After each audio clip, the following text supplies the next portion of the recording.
The letter arrived on a Tuesday, which was the same day Emma Hayes buried her father and realized she had exactly $4.32 to her name. She stood at the edge of the dry Kansas earth, a thin black dress clinging to her frame in the late August heat of 1882, and watched two men she barely knew lower her father into the ground. Reverend Dobbins read from the good book in a voice that managed to be both too loud and entirely empty of feeling, and Emma kept her eyes fixed on the horizon because she had learned long ago that when the world tilted beneath your feet, you looked for something steady in the distance. The letter had come 3 days before her father passed, slipped under the door of their small homestead by the postal rider, who never once dismounted his horse. Emma had set it on the kitchen table and forgotten about it in the chaos of medicine and cooling cloths, and the particular kind of silence that fills a room when a person is leaving it forever. She had found it again that morning while gathering what small valuables she owned into a carpetbag, and she had read it standing right there in the kitchen with the smell of old coffee and her father's pipe smoke still heavy in the air. It was from a man named Ira Fletcher. He wrote in a hand that was careful and deliberate, each letter formed with the kind of attention that suggested he did not write letters often, but took it seriously when he did. He explained that he had placed a notice in the Dodge City Gazette seeking a wife, that a mutual acquaintance named George Whitfield had passed along her name as a woman of good character and sound mind, and that he understood this was an unusual approach to matrimony. He was 28 years old. He ran a cattle ranch outside the town of Millhaven, Texas. He owned 160 acres of land deeded to him outright, a modest but solid house, and a reputation in the county that he considered his most valuable possession. He was not, he wrote, a man who offered flowery words or false promises. He was a man who worked hard, kept his word, and believed that a good life was built the same way a good fence was built, one post at a time, and not a single one skipped. He asked if she was of a mind to consider it, that she write back. Emma read the letter twice. Then she folded it along its original creases, placed it in the pocket of her dress, and walked out to bury her father. Now, standing at the grave with the last of the sunlight burning orange across the flat Kansas land, she made a decision. She had no family left in Dodge City. She had no prospects. The homestead was mortgaged to a bank that had already sent a man around twice to inquire about the status of the payments. The $4.32 would not carry her through the month, and she was 23 years old, and she was not the kind of woman who sat down in the dirt and waited for the world to grind over her. She wrote back that same evening. Her letter was shorter than his. She told him that she was a woman who knew how to work, that she could cook and keep a house and ride a horse without disgracing herself, and that she had no family remaining to speak of. She told him she was not naive about what a marriage of arrangement meant, but that she had read his letter more than once and believed him when he said he was a man of his word. She asked him one question, and one question only: did he intend to be a kind man? She mailed it the next morning and spent 3 days in agony, haunting the tiny post office on Miller Street until the postmaster, old Mr. Grady, started watching her with a look of profound personal discomfort every time she walked through his door. His reply came on the 4th day. It was only 1 sentence long. Miss Hayes, kindness is the only thing I know how to offer with any certainty, and I offer it to you completely. Emma sat on the steps of the post office and read that sentence 4 times. Something loosened inside her chest, some tight and frightened thing she had been carrying for so long she had almost stopped noticing its weight. She sent him one more letter that same afternoon. She told him yes. The journey from Dodge City to Millhaven, Texas took 11 days by stagecoach and rail, and every single one of those 11 days Emma questioned her sanity at least once per hour. She sat in a swaying coach with her carpetbag on her lap, and a second-hand copy of Jane Austen's Emma on top of it, which she found darkly amusing, and she watched the land change from the flat gold of Kansas into the wide red dust of the Texas plains. She thought about Ira Fletcher almost constantly. She tried to construct a picture of him from the parts of himself he had offered in those 2 letters, and she found she could not quite make a complete image. She knew he was careful and serious. She knew he valued hard work and honesty. She knew he owned land and cattle, and that somewhere out in the great open landscape rolling past the coach window there was a house that he had described as modest but solid, and she thought that described the 2 letters he had sent her as well. Modest but solid. She supposed there were worse foundations.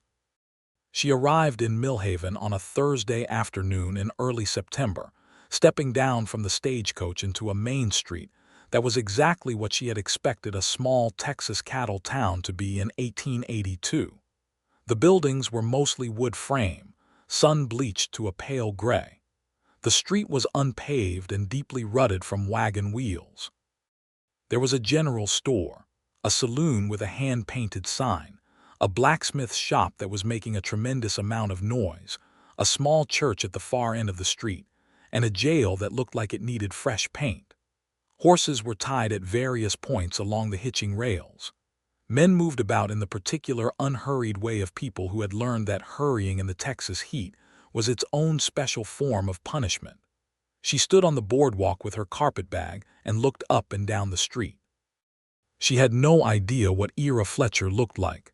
She had not thought to ask. She was considering this oversight with the full embarrassment it deserved when a voice said from somewhere to her left, "Miss Hayes." She turned. He was tall. That was the first thing she noticed, because he was standing about 6 feet from her and still somehow managed to seem like he was at a slight distance, as if he occupied his own separate territory within the general space of the world. He had dark hair gone slightly dusty from the road, and gray eyes that were the exact color of the sky right before a storm decides what it wants to do. He was wearing a plain canvas work shirt the color of old straw, suspenders, and a wide-brimmed hat that he was currently holding in both hands at his chest in a gesture she recognized as nervous politeness. His hands were large and rough from work, and he was gripping the brim of that hat like he was not entirely sure what else to do with them. He was, Emma noticed with a small internal surprise, quite handsome in a quiet and entirely unconscious way, as if he had no idea about it and would have found the information somewhat inconvenient if presented with it. "Mr. Fletcher," she said. "Yes, ma'am," he said. "I'm glad you arrived safely." They stood there for a moment in the particular silence of 2 strangers who have agreed to marry each other and are now standing face to face for the very first time, and the silence was awkward and enormous and also, Emma thought, entirely honest, which she found she preferred to false warmth. "Is there a place to sit down?" she asked. The stage was not particularly comfortable. Something moved through his gray eyes that might have been relief. "Yes, ma'am. Mrs. Porter at the hotel keeps a good parlor. I thought if you were agreeable that we might talk there before anything else." "That seems very sensible," Emma said. He reached for her carpetbag. She hesitated for just a fraction of a second before releasing it, and she saw that he noticed the hesitation, and that he did not remark on it. They walked to the hotel side by side without touching. Mrs. Porter's parlor was small and unexpectedly pleasant, with lace curtains that did their best against the dust, and a settee upholstered in faded green that had clearly once been grand. Mrs. Porter herself was a round, cheerful woman of about 50, who brought them coffee without being asked, and then removed herself with the practiced discretion of someone who had hosted a number of uncomfortable meetings in her parlor, and knew exactly how much space people needed. Ira Fletcher sat across from Emma in a wingback chair and held his coffee cup and looked at her with those storm-colored eyes, and she looked back at him, and she thought that he was not hiding anything. He was just a man who did not know what to say and was not willing to say something foolish in order to fill the quiet. She respected that.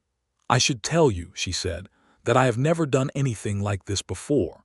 "Neither have I," he said. "My circumstances were pressing," she said. "I want to be honest about that. I did not answer your letter out of some romantic notion. I answered it because I believed you when you said you were a man of your word, and because I had very few other choices." He nodded slowly.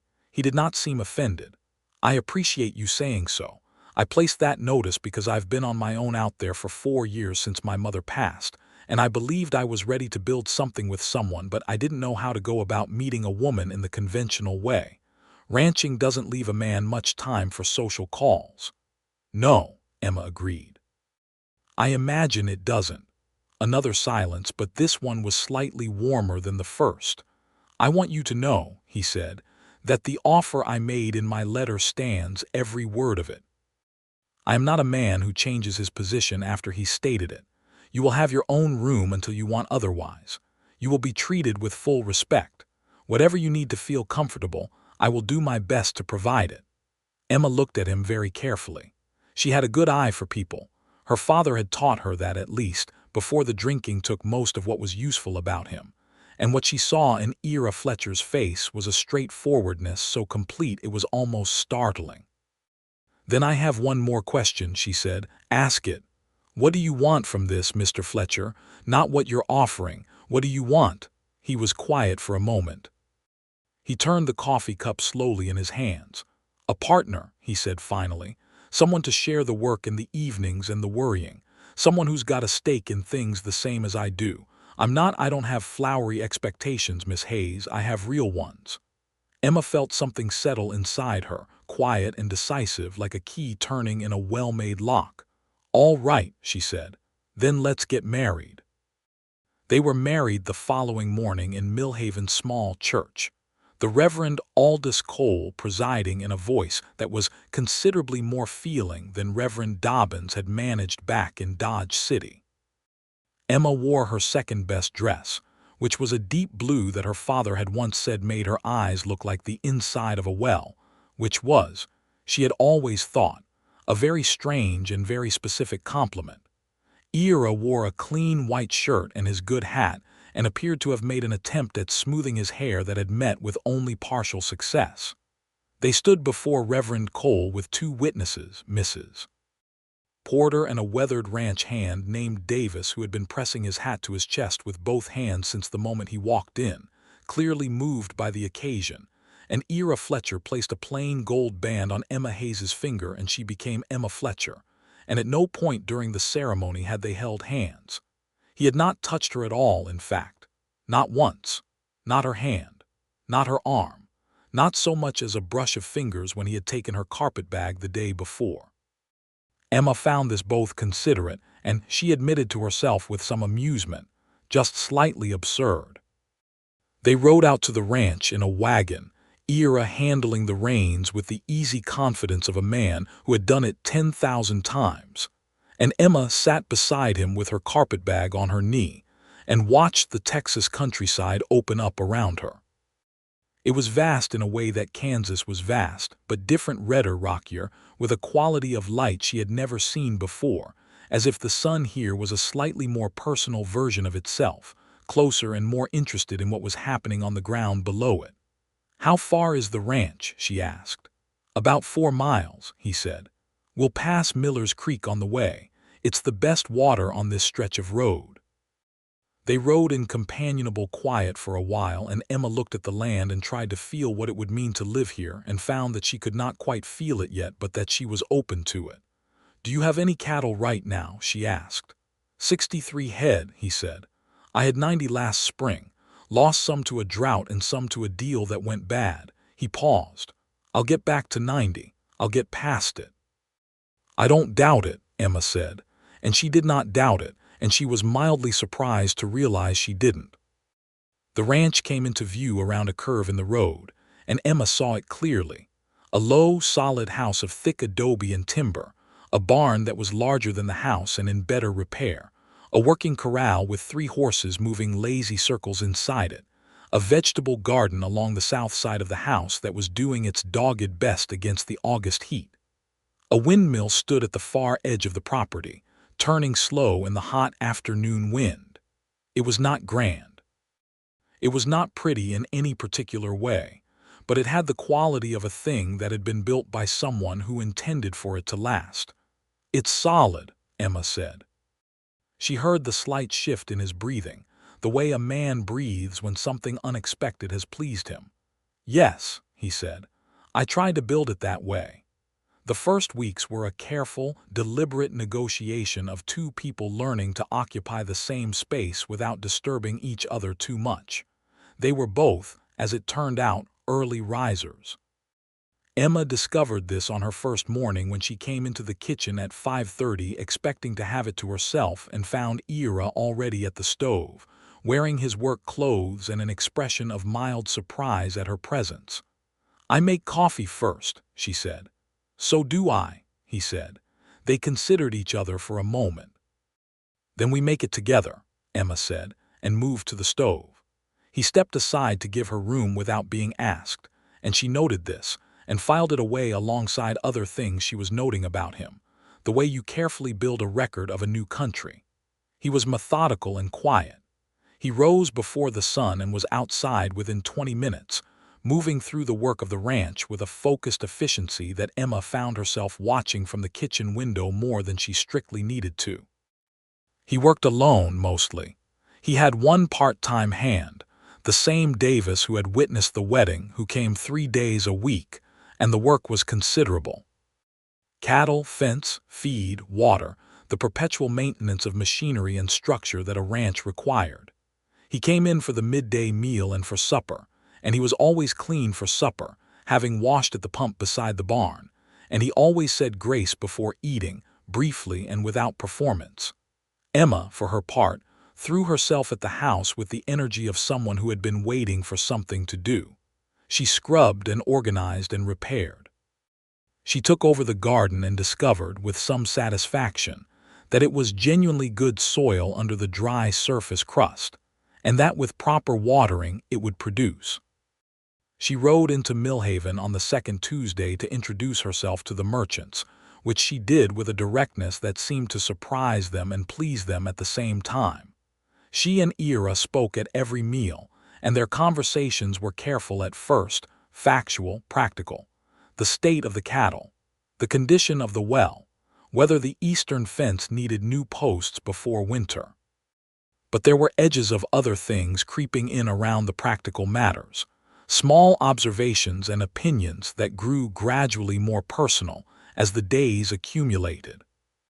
One evening about 3 weeks after her arrival, they were sitting on the porch after supper watching the sunset do its considerable work across the Texas sky, and Ira said out of nowhere, "Do you miss Dodge City?" Emma thought about it honestly. "I miss the idea of it," she said.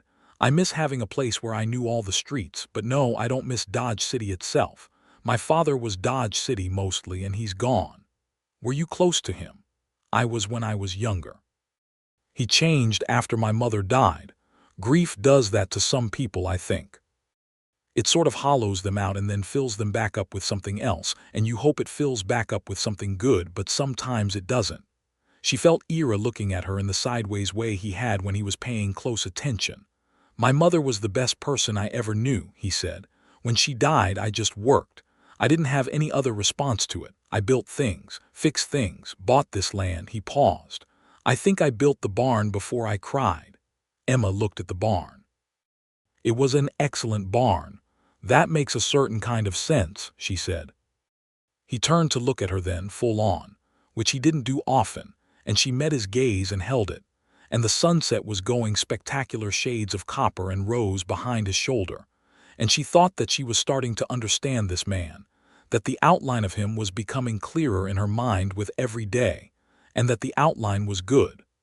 They sat there until the stars came out, which was the longest they had simply sat together without purpose, and neither of them remarked on it.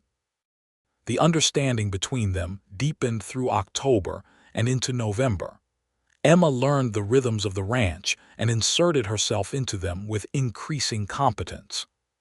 She learned which horses needed a firm hand and which needed patience.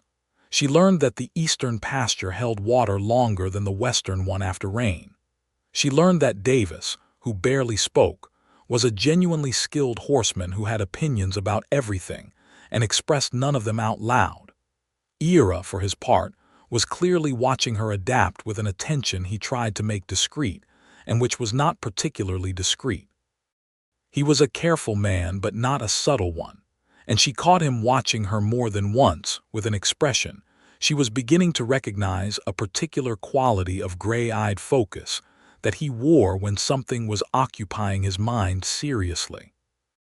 One afternoon in late October, she was in the garden turning the soil for the winter vegetables when she heard the sound of a horse coming hard up the road from the direction of Millhaven. She stood and shielded her eyes against the afternoon glare and watched a rider come in at a gallop, and she recognized him after a moment as young Tom Briley from the next ranch over, a boy of about 16 who ran messages for half the county. "Mrs. Fletcher," he called, pulling up at the fence with a dramatic spray of dust. "Is Mr. Fletcher about? There's trouble at the Anderson place." Emma wiped her hands on her apron. "What kind of trouble?" "Their cattle have gotten through the fence onto Dodd's land. Mr. Dodd is none too happy and he sent for his boys." Emma knew enough by now to understand that a cattle dispute in this part of Texas, if it reached the point of men gathering, could get ugly fast. The Dodd family had a reputation in the county that could most charitably be described as combative. "He's in the north pasture," she said. "Ride up the fence line and you'll find him. Go fast, Tom." Tom went fast. Emma stood in the garden for a moment, and then she untied her apron and went inside and loaded the Winchester that Ira kept above the kitchen door. She had handled rifles since she was 12 and her father had insisted on it, which was one of the better things he had insisted on.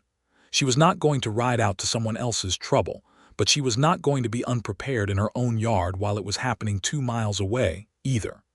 Ira was back before supper time. He came in through the kitchen door looking tired but not injured, pulled off his hat, and hung it on the peg. He saw the Winchester on the kitchen table. He looked at it for a moment and then he looked at her. "Tom found me," he said. "I know," she said. "How is it?" "Settled. The Andersons got their cattle back and Dodd's boys went home with a good deal of bluster and no action. Dodd himself is all noise when it comes down to it." "Good," Emma said. She went to return the Winchester to its place above the door, and she was reaching up with it when his voice came from very close behind her. "Emma." She turned, and he was standing about 2 feet away, and she realized it was the first time he had used her given name. He had called her Mrs. Fletcher, and occasionally ma'am when he was distracted, but not Emma. The sound of it in his voice, in that low and careful voice, did something unexpected to the inside of her chest. "You loaded it," he said. "Yes." "You know how? My father taught me when I was 12. He was useful for something." Something moved through his face, something that wasn't quite a smile but was in the direction of one. "I suppose he was," he said. They stood there in the kitchen with the late afternoon light coming through the window, and Emma was very aware of his presence in a way she had been growing gradually more aware of for weeks, the particular warmth and mass of him, the smell of horse and dust and clean work that was simply the smell of who he was. "Thank you," he said, "for being sensible." "It's what I do," she said. He nodded once, and the almost smile came a little further forward, and then he moved to the wash basin to clean up for supper, and Emma stood where she was for a moment before turning to the stove. That was the first time she thought, "I might be falling in love with this man." It alarmed her enough that she overstirred the stew. November came in cold, and the ranch contracted around them the way a small world does in winter, drawing its edges inward toward the fire and the lamp. They spent more evenings in the house, and the conversations that had been careful and practical gradually became something else, something with longer silences and more laughter, and the quality of two people who have stopped performing for each other and started simply being themselves. Emma discovered that Ira had a dry and understated sense of humor that only revealed itself once you knew to look for it. It came sideways, embedded in an otherwise straight-faced observation, and the first time she caught it fully and burst out laughing, the surprised pleasure on his face was so genuine and unguarded that it made her laugh harder.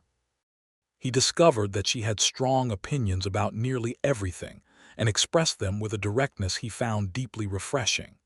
He had spent 4 years on this ranch talking mainly to Davis, who expressed opinions about nothing. and to himself, and the experience of a woman who would look him in the eye and say, "That is a bad idea and here is why," was, he realized, something he had not known he was hungry for until he had it. They argued about the garden. Emma wanted to expand it significantly toward the east. Ira felt the soil there was too rocky. They went to look at the soil together, and Emma picked up a handful and crumbled it between her fingers and made her case. And Ira listened with his arms crossed and a slight furrow between his brows. And then he uncrossed his arms and said, "All right, you may be right," in a tone that suggested this conclusion surprised him. Emma planted the eastern expansion in late November, and by December it was producing in a way that made Ira say, with great seriousness, "You were right about the soil," which was, Emma had learned, approximately the highest compliment he was capable of offering and meant considerably more from him than it would have from another man. One evening in the first week of December, a cold wind was driving hard out of the north, and the fire in the hearth was doing its admirable best. And Emma was reading at one end of the settee, and Ira was doing the account books at the table. The lamp between them cast a warm circle of light, and outside the wind was making the kind of mournful sound that empty country makes in winter. And Emma looked up from her book and found Ira looking at her with that gray-eyed attention she knew very well by now. "What?" she said. "Nothing," he said. "I was just thinking." "About the accounts?" "No," he said. He looked down at the accounts as if reminded of their existence. "About no." Emma closed her book and looked at him directly. "Ira." He set down his pencil. He was quiet for a moment in the particular way he went quiet before he said something important, which was a way she had learned to recognize. "I want you to know," he said carefully, "that whatever you came here for, whatever circumstances brought you to answer that letter, I'm glad you're here. I'm glad you're here in a way that has very little to do with the practical arrangements." Emma felt the warmth move through her slowly, like the first heat of a fire newly caught. "Are you telling me something, Ira Fletcher?" she said. He met her eyes. "I believe I am trying to," he said. She held his gaze for a long moment. The fire crackled and the wind pressed against the walls and the lamp burned steady between them. "Then I'll tell you something in return," she said. "I came here for practical reasons, and I do not regret any of them. But what I feel about being here now has nothing to do with practical reasons anymore."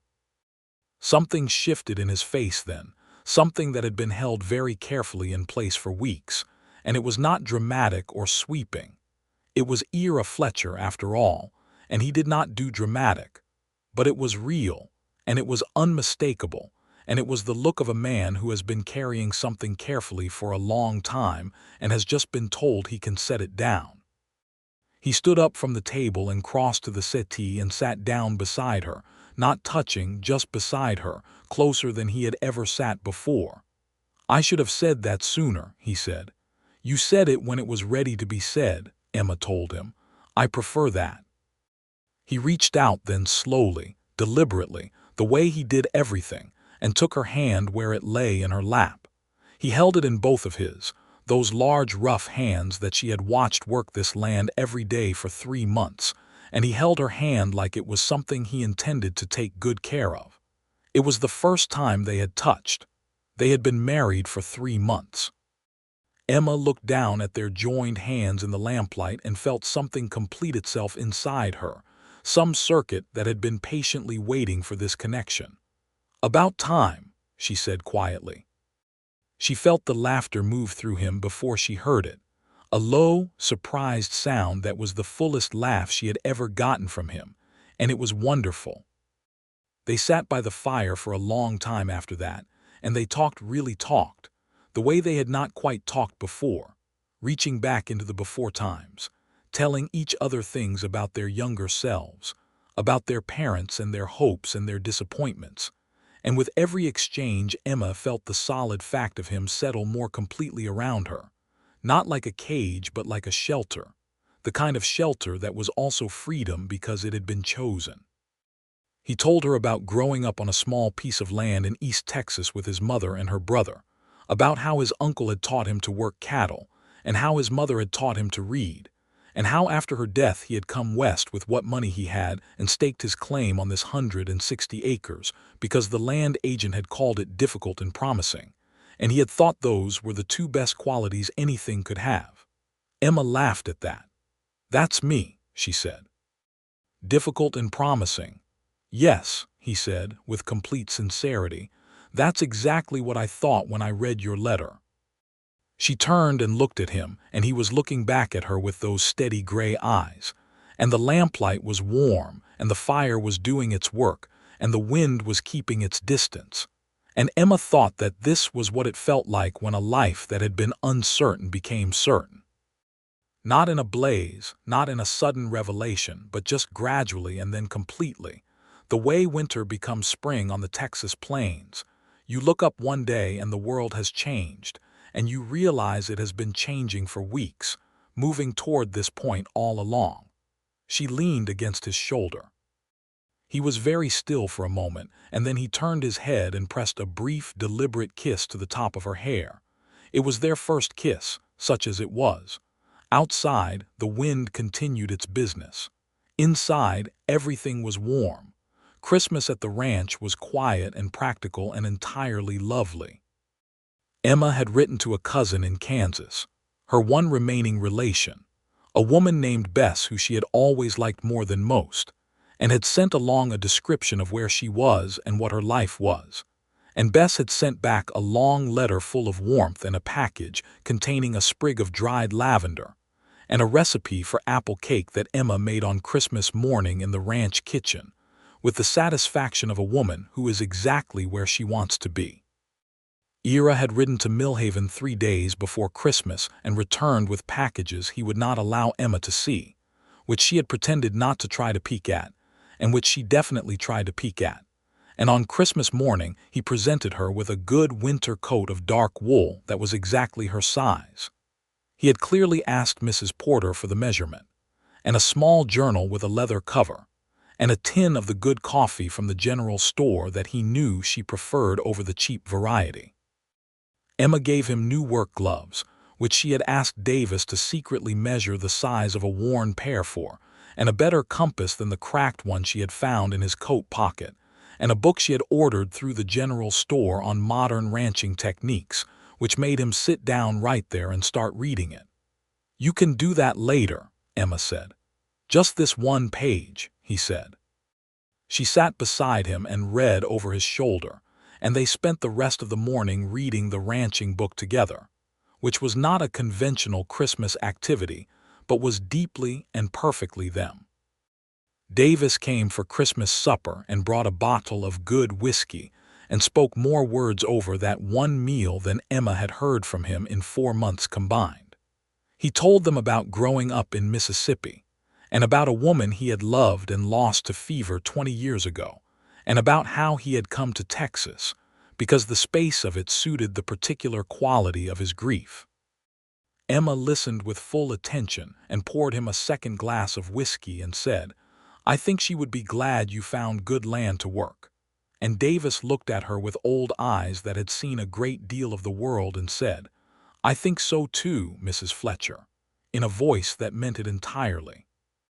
After Davis rode home and the dishes were done, Ira and Emma sat together on the settee, touching now, his arm around her and her head against his shoulder, a configuration they had arrived at with the naturalness of people who have finally stopped being careful about something. And Emma thought about the year that was almost over and about the one that was coming and about the extraordinary and unlikely sequence of events that had carried her from a kitchen in Dodge City with $4.32 to this warm room in Texas with this man. "What are you thinking about?" he asked. "I'm thinking that 1882 has been a very surprising year," she said. "Good surprising or bad surprising?" she considered. "Mostly good," she said. "The second half especially." She felt him smile.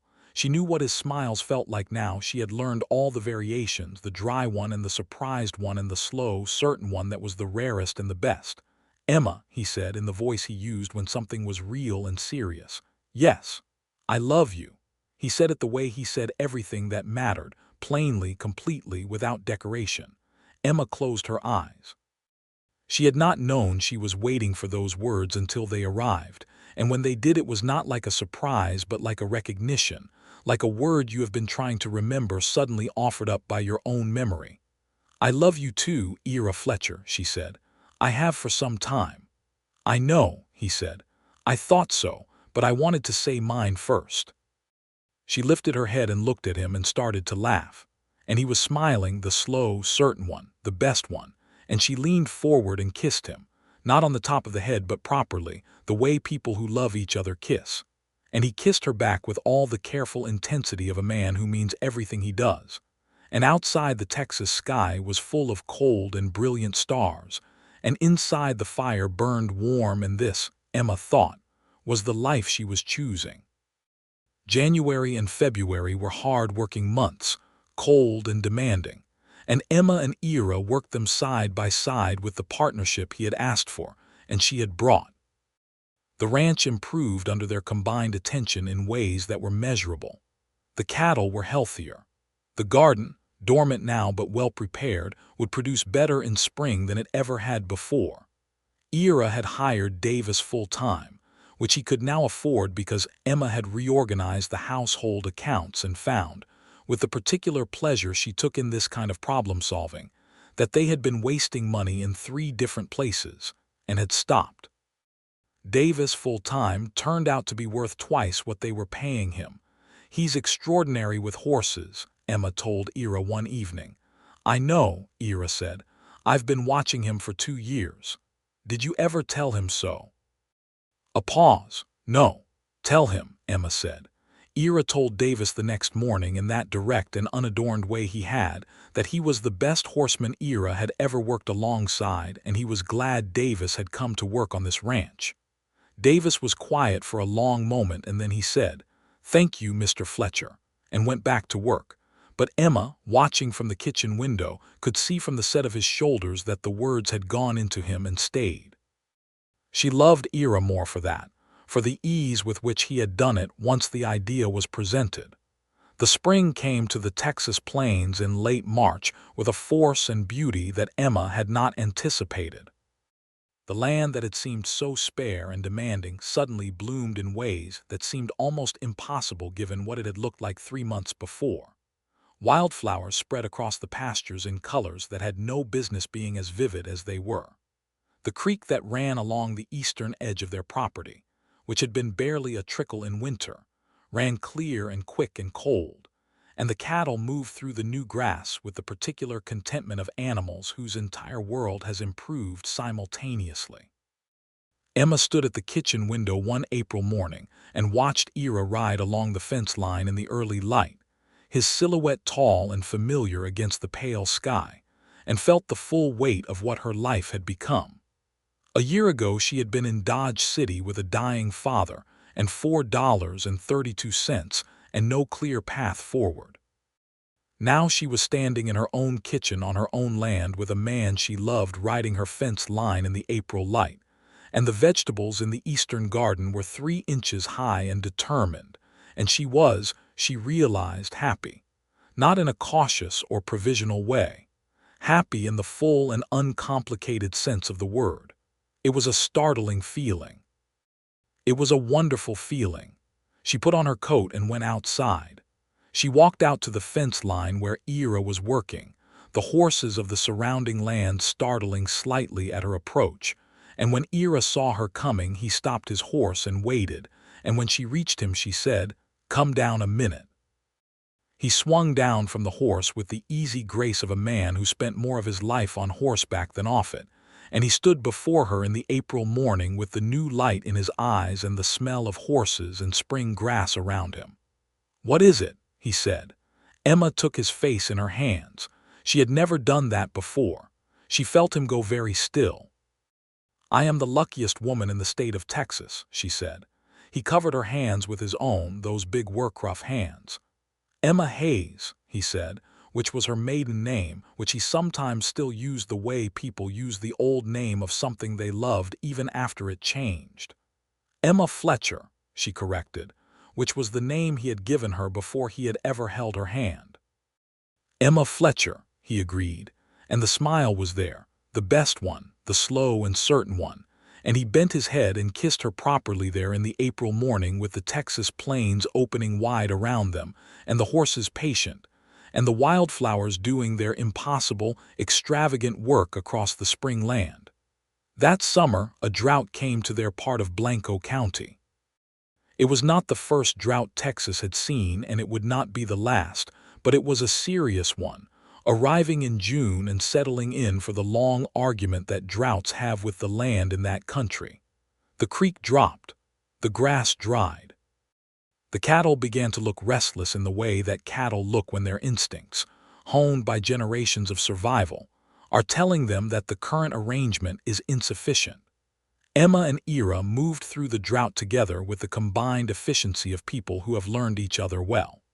She managed the water carefully, charting the daily levels of the creek and the well with a precision that surprised even Ira, who was good at practical mathematics.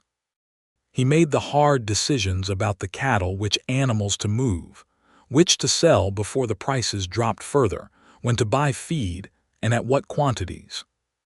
But the drought was hard on the county as a whole, and it had the social effect that hard times often have on communities. It brought some people together and it pried other people apart. The Dodd family, already difficult before the dry spell, became genuinely dangerous as the summer ground on and their pastures emptied. Ira heard from the sheriff in Millhaven, a solid and decent man named Carter, that the Dodds had already had 3 confrontations with neighboring landowners over water rights, and that one of them had come within a careless word of real violence. "Stay on our land," Ira told Emma when he came home with this news, "not because I don't trust you to handle yourself. Because there's no reason to give them an opportunity." Emma, who had her own strong opinions about this, recognized good sense when it was offered and kept to their land. The confrontation, when it came, did not involve the Dodds at all. It was a mid-August afternoon and Emma was at the well, measuring water levels in the methodical way she had been doing for 2 months, when she heard a horse coming up the drive and looked up to see a man she did not know, young, hard-faced, badly in need of both a shave and a bath, pull up at the gate. He had the particular look that some men acquired during hard times, hungry in a way that was about more than food. "Evening," the man said. "Afternoon," Emma said and straightened up from the well. "That water running." "Enough," Emma said, "for the people who live here." The man looked at her for a moment, then at the house, then at the barn, assessing. Emma had seen that kind of assessment before and she did not like it. "My horse needs water," the man said. It was not precisely a request. Emma looked at the horse, which did in fact need water. "Leave the horse at the gate and I'll bring a bucket," she said. "Then you ride on." The man looked at her long enough that Emma was very aware that the Winchester was inside and she was outside, and that the mathematics of the situation were not, at this precise moment, ideal. Then hoofbeats came from the direction of the north pasture, and Ira came over the rise at a canter that said, clearly and without drama, that he had seen the stranger from a distance and come back in a way that was not hurried enough to look alarmed but was not slow enough to be anything other than intentional. He pulled up beside Emma and looked at the man at the gate with the direct, measuring gaze he brought to all potential problems. "Afternoon," he said. "Afternoon," the man said. The assessment shifted when Ira arrived. Emma noted this and noted further that it irritated her more than she was going to say anything about right now. "The horse needs water," Emma said to Ira. "I said I'd bring a bucket to the gate." "That's fair," Ira said to the man. "My wife will bring a bucket." Emma brought the bucket to the gate and let the horse drink, and then Ira said, pleasantly and without invitation, "You'll want to follow the main road east about 6 miles and you'll hit Millhaven. There's a public trough. Sheriff Carter runs a fair town." The man looked at them both for a moment, and then he nodded and rode on. They watched him go until he was a small shape on the road, and then Ira turned to look at Emma. "You were handling it," he said. "I was," she said, "until the math stopped working." "I know." He got down from the horse and walked toward her, and when he reached her he put his arm around her and she leaned into it, and he said, The math will always work better with two. Yes, she agreed. That's the whole point of the arrangement. She felt him laugh again, that low and genuine sound, and she thought that if she could hear that laugh every day for the rest of her life, she would not consider herself short-changed in any particular. The drought broke in September, a full and generous rain that came in from the Gulf and spent 2 days making up for the summer's deficit. The creek rose. The cattle settled. The Eastern Garden, stubborn and enduring, put out a last surge of production as if in celebration. On the evening of the second day of rain, Emma and Ira stood on the porch and watched it fall, and Ira said, "Next year will be better." "Next year will be better," Emma agreed. She looked at him. "Ira." Yes.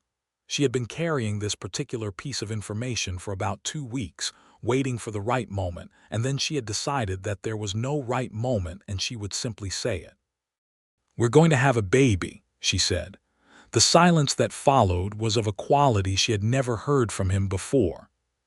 She watched his face in the rain-gray light and saw something pass through it that she could only describe as the complete rearrangement of everything, a total and instantaneous revision of the world's meaning. He turned to look at her.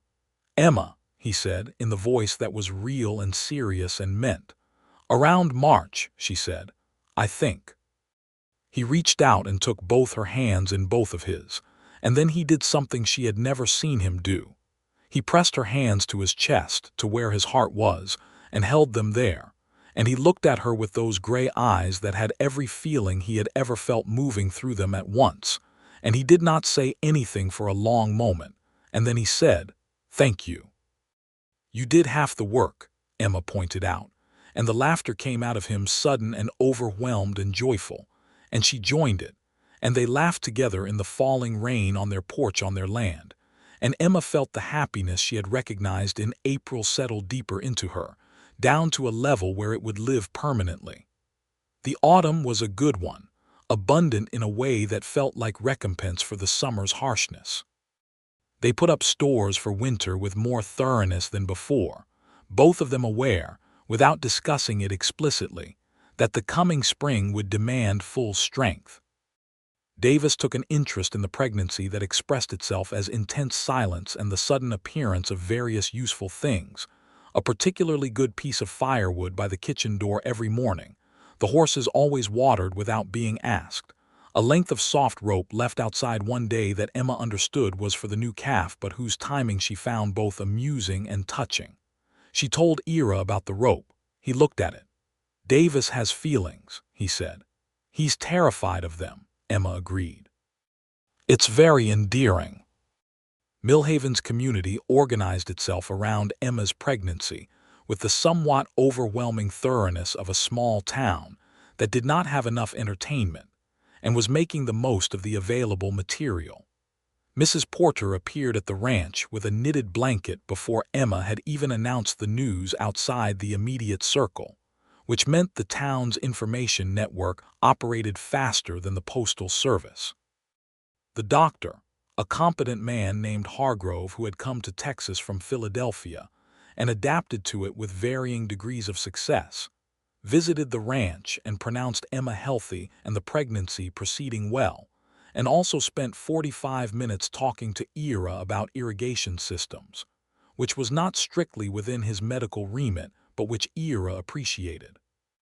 Reverend Cole's wife, a warm-hearted woman named Martha who had delivered more babies in Blanco County than the doctor had, came to call in October and sat with Emma in the kitchen and talked to her with absolute frankness about what was coming, which Emma found far more useful than any amount of gentle euphemism would have been. They became friends that afternoon, Martha Cole and Emma Fletcher, the kind of friends that women become when they are talking seriously about real things. Winter came again, and the ranch contracted again toward its warm interior, but this winter was different. There was a certainty to it that the first winter had lacked, a knowledge that this was their rhythm, theirs and not temporary, the shape of years to come. Emma moved through the cold months with the particular awareness of someone whose body is doing significant work, and Ira moved through them with the heightened attentiveness of a man who has understood that the person he loves most in the world is about to go through something he cannot do for her. He fussed. He tried very hard not to fuss and did it anyway, and Emma allowed it within limits she had established clearly and which he respected, and the whole negotiation of it was another layer of learning each other. Another room opened in the house of who they were together. One evening in February, the fire bright and the wind quiet for once, Emma was working on the small garment she had been learning to sew badly, she admitted, but with determination, and Ira was watching her from across the room with that particular quality of attention. "What do you want?" she asked without looking up. "I want to ask you something." She looked up. "Do you ever think," he said, "about where you'd be if you hadn't answered that letter?" Emma put down the small garment and considered. It was a genuine question and it deserved a genuine answer. "Yes," she said. "Sometimes I think I would have found something, I would have worked and managed. I'm good at managing." "You are," he agreed. "But I think I would have been lonely," she said. "And I think I would have been missing something without knowing what it was called." She looked at him. "What about you? If I hadn't written back?" He was quiet for a moment. "I would have built more fence," he said, "and worked more cattle, and been polite to everyone in Millhaven, and come home every evening to a house that was very well built and completely empty." Emma felt the warmth of that move through her, the particular warmth of being wanted not just as a function but as a person, as this person, the one that nobody else was. "Well," she said, "I'm glad we saved each other from all that." "So am I," he said. Every day, she picked up the small garment again. It was a poor bit of sewing, but it would keep a small person warm, and that was what mattered. "Ira," she said. "Yes. If it's a boy, I want to call him James, after your uncle." He was very still. "You never told me his name," he said. "I know, but you told me it was your uncle who taught you to work cattle, which is why you have this ranch, which is why I'm here, so I thought James was appropriate." He did not say anything for a long moment. "Emma," he said. "Yes. That is," he stopped. "I know," she said. "You're welcome." The soft laughter again. "And if it's a girl," he said. Emma had thought about this too. "Ruth," she said. "It's a good, strong name." "Ruth," he said, trying it. "Ruth Fletcher." "Or James Fletcher," Emma said. "We'll see." James Fletcher arrived on the 14th of March, 1884, which was a cold and clear morning with the kind of sky that looks freshly washed, all blue and without complication. Martha Cole was there, and Dr. Hargrove was there, and Ira was exactly where he had insisted he was going to be, which was nearby, which Martha Cole permitted with the resigned flexibility of someone who had learned that certain husbands were not going to be moved, and were better accommodated than argued with. Emma worked through the labor with the focused intensity she brought to everything, and it was hard and long and also one of the most extraordinary experiences of her life. And at the end of it, Martha Cole placed a red-faced and loudly opinionated small person in Emma's arms and said, "A boy, Mrs. Fletcher, and a fine one." And Emma looked down at him and felt a love so immediate and complete that it was like a physical impact. Ira came in and stood at the edge of the room with his hat in his hands, looking at Emma and then at the baby, and the expression on his face was beyond any category she had words for. It was not just joy. It was more than joy. It was the look of a man confronting the full reality of what his life has become, and finding it so much larger than he had imagined that he had to simply stand still for a moment and let it settle. "Come here," Emma said. He crossed the room in 2 steps and sat on the edge of the bed and looked at his son, and Emma watched his face and saw the moment when James Fletcher opened his gray eyes, the same gray as his father's, exactly the same, and looked at Ira with the unfocused but somehow specific attention of a newborn. Ira put one large, careful finger into the baby's hand.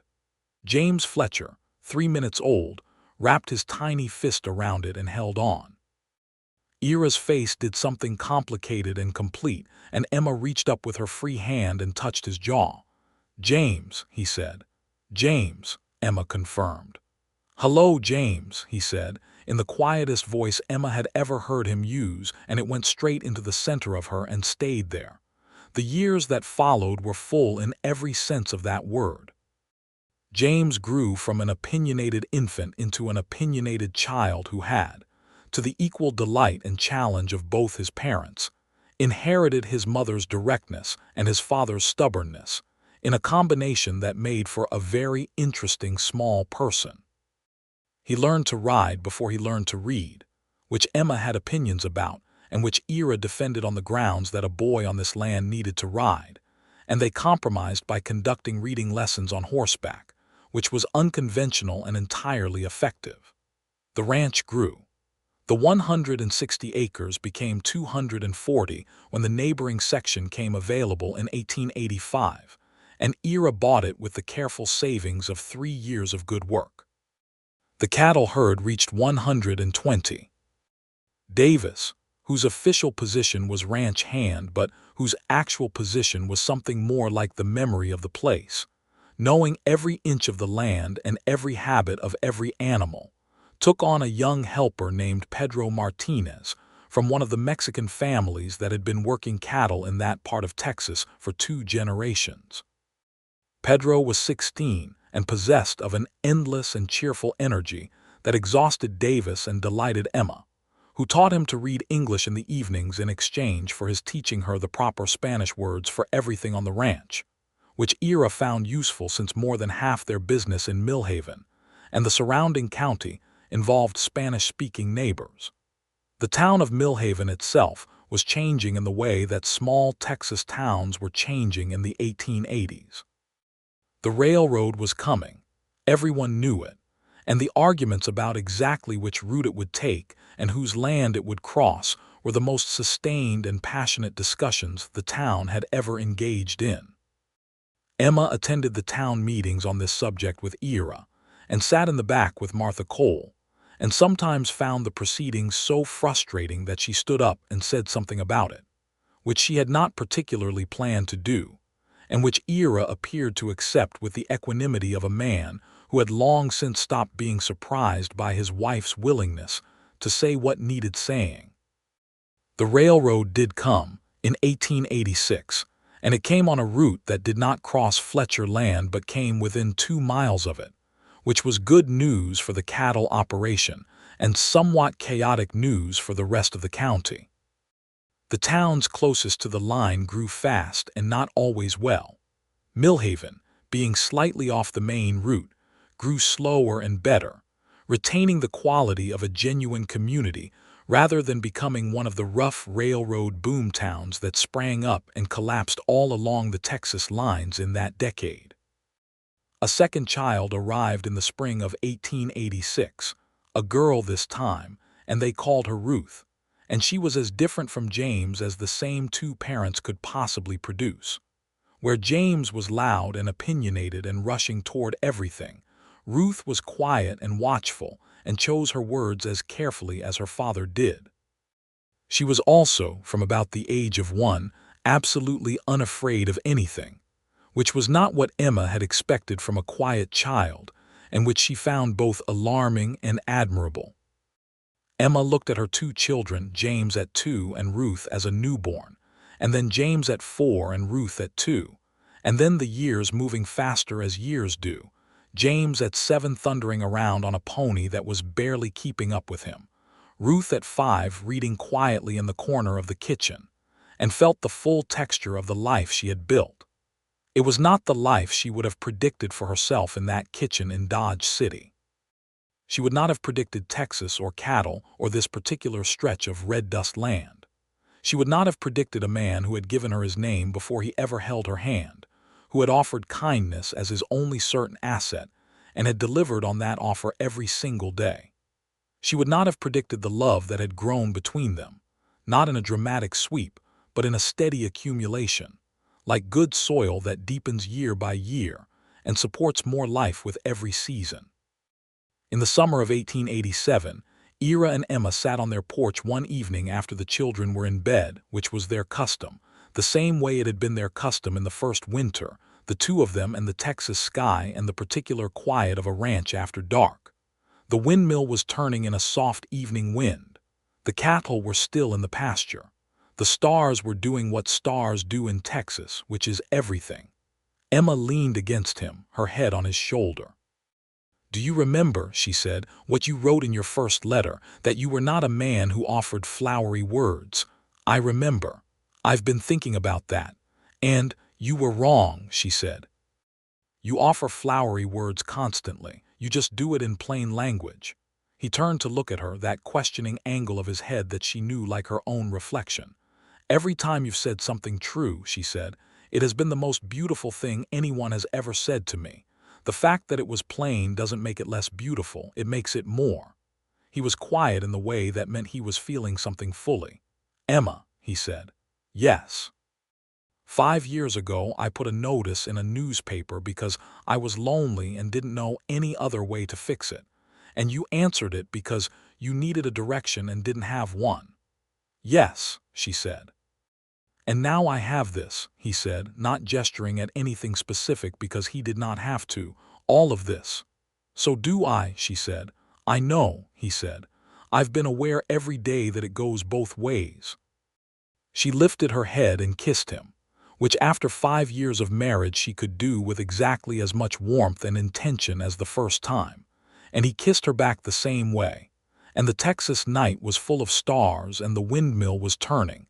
And somewhere in the house, their children were asleep, and the land was theirs, and the life was theirs, and it was good. The years moved forward the way years do on a working ranch, with labor and seasons and the accumulation of small events that are not dramatic in themselves, but are the actual substance of a life. James became a lean, capable boy who could work a full day beside Ira by the time he was 10. And who argued about everything with the combination of intelligence and stubbornness that made Emma simultaneously proud and exhausted. Ruth grew into a girl of quiet force, reading everything she could get her hands on, asking questions of every adult who would engage with her, developing opinions about things that children were not conventionally expected to have opinions about, which in Emma's view was exactly right. Pedro Martinez grew into a young man of 20, and then married a woman from one of the neighboring ranches, a bright and capable woman named Luz, and Ira and Emma attended the wedding in the Mexican Catholic tradition with full respect and genuine joy, and danced badly but enthusiastically. And Emma thought this was one of the things about the life out here that she had not expected, and that she valued enormously. The way different lives and traditions moved alongside each other in the Texas countryside, sometimes roughly, it was true, with the injustices that the period visited on Mexican families who had been on this land long before any Anglo rancher arrived, which Emma saw clearly and did not romanticize, and which she and Ira tried in their own limited sphere to meet with fairness, but also sometimes with the easy, practical fellowship of people who worked the same land and needed each other. Davis, who had been on the ranch since before Emma arrived, turned 60 in 1889 and showed no signs of slowing down, though Emma noticed that he was moving in the mornings with the particular care of a man whose joints were keeping their own account of the years. She had a conversation with Ira about this that resulted in Davis's workload being organized differently, with the heaviest physical work redistributed without making it obvious that this was what they were doing, which required considerable choreography on everyone's part, and which Davis was far too perceptive not to see through. He came to Emma one afternoon and said, "Mrs. Fletcher, you don't have to manage me like a piece of equipment that needs careful handling." Emma looked at him. "I'm not managing you, Davis. I'm making sensible use of the best horsemen in Blanco County." He looked at her for a long moment. "Mrs. Fletcher," he said, "you are one of the most sensible women I have ever met." "Thank you," Emma said. "That is the highest compliment I know how to receive."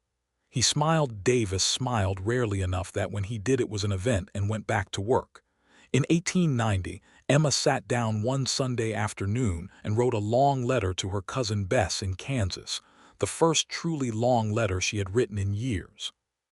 She told Bess about the ranch and the children and Ira, and the particular quality of the Texas light in autumn.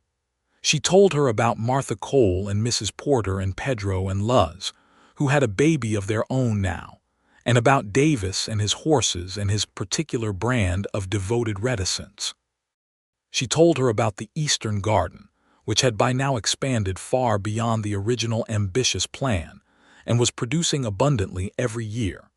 She told her about the railroad and the town meetings and the time she had stood up in the middle of a land dispute and said what needed saying, and Ira had looked at her from across the room with that expression she knew so well, the one that was trying not to be proud and failing. She told Bess that she was happy.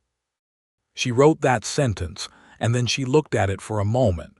It was such a simple sentence for such a complete thing. She was happy in the way that people are happy when their life matches who they are, when the thing they are doing and the place they are doing it, and the people they are doing it with are in genuine alignment with the person they actually are. It was not a perfect life. There was no such thing as a perfect life, and the ranch had hard years, and the county had injustices, and the children were sometimes more than human patience could bear, and the work was never done. But it was real, completely and fully real, and it was hers, and she had chosen every part of it, including and especially the man at the center of it. She finished the letter and sealed it, and then she went to find Ira. He was in the barn with Ruth, who at 4 was already developing the horse-specific intelligence that her grandmother had passed to Ira, and that Ira was now clearly passing to his daughter. Emma stood at the barn door and watched them. Ira crouched down beside Ruth, explaining something about one of the horses in the quiet, specific way he had when he was teaching, and Ruth standing with her head tilted exactly as her father tilted his when he was listening hard, and the horse between them patient and interested. Emma leaned against the barn door frame. She thought about a Tuesday in August of 1882, standing at her father's grave with $4.32, and a letter in her pocket from a man she had never met. She thought about the stagecoach journey, and the first sight of Millhaven, and the moment Ira Fletcher had said her name for the first time on that sun-bleached boardwalk. She thought about the careful weeks, and the long evenings, and the conversations that had grown from practical to personal, to something deeper than personal. She thought about the first time he took her hand. She thought about him standing in the kitchen doorway looking at the loaded Winchester with that expression that was not judgment and not fear but simply recognition of who she was. She thought about every post, put in one at a time. Not a single one skipped. Ira looked up and saw her at the barn door, and the slow, certain smile came, and Emma pushed off from the door frame and walked across the barn toward them. Ruth looked up too. "Mama," she said, in the imperious way of young children, "Papa is explaining why this horse does not like the north wind, and it is very interesting." "Tell me," Emma said, crouching down on Ruth's other side so that the three of them were level with each other, with the patient horse above them and the barn's warm dust around them and the September light coming long through the door. Ira looked at her, and in his eyes was everything. The years and the work and the children and the love that had grown from a careful letter into the whole world of their days. "It's a long story," he said. "I have time," Emma told him. He told her about the horse and the north wind, and Ruth listened with fierce attention, and outside the barn the Texas afternoon was doing its work, the light going gold the way it did in September, and the windmill was turning, and the cattle were moving in the far pasture, and the land was wide, and the sky was wider, and James was somewhere on his pony making the kind of noise that healthy, energetic boys make when they are not in range of parental concern. And this was the life, all of it. Every ordinary, magnificent part of it. When Ira finished explaining, Ruth immediately went to talk to the horse, which she did in a serious undertone. And Emma looked at Ira, and he looked at her, and he reached over and tucked a strand of hair back from her face with 2 fingers, the particular, gentle gesture he had made so many times over the years that it had become its own language. "All right," he said. "More than all right," Emma said. She leaned in and kissed him briefly, in the easy and complete way that long love allows, and he kissed her back and pressed his forehead to hers for a moment. And between them, 8 years of marriage and 2 children and this land and this life were a solid and living thing that they had built together, one true day at a time, and there was nothing left out and nothing missing and nothing that had not been fully made. "Papa," Ruth said from beside the horse, still in her serious undertone, "you were right about the north wind. She just told me." Emma and Ira looked at each other. "What did she say?" Ira asked. "She said she does not like the way it smells," Ruth said with great satisfaction. Ira said, and his eyes were bright with the best laugh. Emma stood up and brushed the barn dust from her skirt and looked at her daughter talking to the horse and her husband watching them both with those steady gray eyes. And she thought about the woman she had been when this all began, brave and frightened and entirely alone, with nothing but a letter from a stranger and the good sense to write back. And she thought about the woman she was now, and she knew that she had made every choice freely, and she had made every choice well. The name he had given her before he ever held her hand was her name, the truest name she had ever worn, the one that fit exactly right, and she had not spent a single day in any doubt about it. Not one, not ever. Outside, James came galloping into the yard on his pony and jumped down with a dramatic lack of regard for gravity and ran into the barn yelling something about a rabbit. And the afternoon exploded into noise and motion, and Emma reached out and took Ira's hand and held it, and he held hers back, and the family that they had made was entirely and completely whole. The Texas light came long through the barn door, golden and certain, and the windmill turned, and the land went on as far as the eye could reach and farther, and Emma Fletcher stood on her ground and knew it, and was grateful for every single day.